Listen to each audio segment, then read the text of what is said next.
ایک لاٹھی اور ایک نبی، ایک ظالم فرعون اور دنیا کے سب سے بڑے جادوگر۔ جب حق اور باطل کا میدان سجا تو سب نے سوچا کہ یہ صرف ایک معمولی مقابلہ ہے، لیکن پھر ایسا معجزہ ہوا جس نے نہ صرف جادوگروں کے دل بدل دیے بلکہ تاریخ کو بھی ہمیشہ کے لیے بدل دیا۔ یہ واقعہ آپ کو ایمان کی طاقت کا یقین دلائے گا۔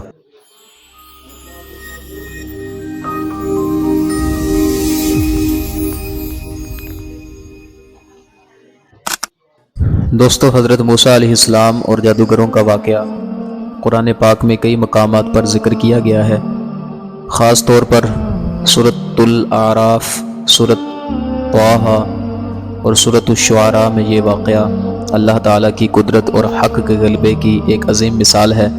واقعے کا پس منظر کچھ یوں ہے کہ فرعون مصر کا بادشاہ تھا اور خود کو خدا کہلواتا تھا۔ وہ بنی اسرائیل پر ظلم کرتا تھا اور ان کو غلام بنا رکھا تھا۔ حضرت موسیٰ علیہ السلام کو اللہ تعالیٰ نے نبوت عطا فرمائی اور حکم دیا کہ فرعون کے پاس جائیں اور اسے حق کی دعوت دیں۔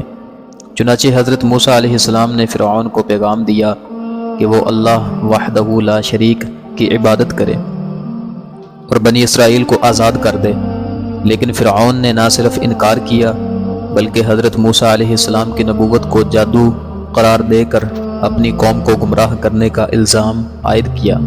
فرعون نے چیلنج دیا کہ وہ اپنے دربار میں بہترین جادوگر بلائے گا تاکہ حضرت موسیٰ علیہ السلام کا سامنا کیا جا سکے۔ چنانچہ مصر کے مشہور جادوگر جمع کیے گئے اور ایک بہت بڑا اجتماع منعقد کیا گیا تاکہ لوگ یہ مقابلہ دیکھ سکیں۔ جادوگروں نے فرعون سے انعام لینے کا وعدہ کیا۔ انہوں نے کہا کہ اگر ہم فتح یاب ہوئے تو ہمیں کیا انعام دو گے؟ تو فرعون نے کہا کہ تم لوگ میرے قریب ہو جاؤ گے اور عزت پاؤ گے۔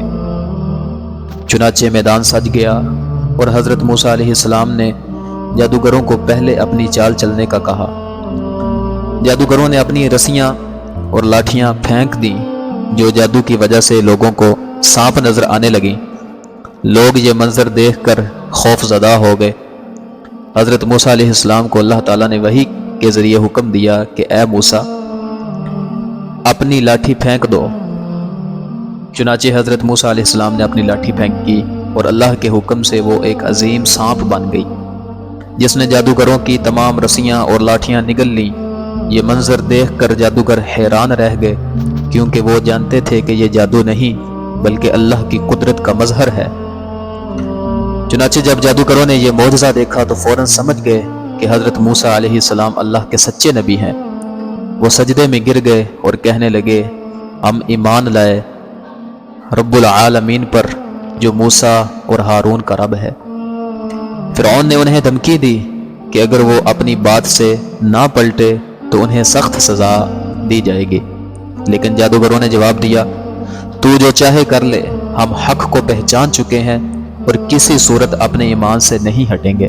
دوستو، یہ واقعہ حق و باطل کی کشمکش کی ایک عظیم مثال ہے۔ اللہ تعالیٰ نے حق کو غالب کیا اور حضرت موسیٰ علیہ السلام کی سچائی کو ظاہر کر دیا۔ جادوگر جو پہلے فرعون کے حامی تھے، اللہ کی قدرت دیکھ کر ایمان لائے اور صبر اور استقامت کا مظاہرہ کیا۔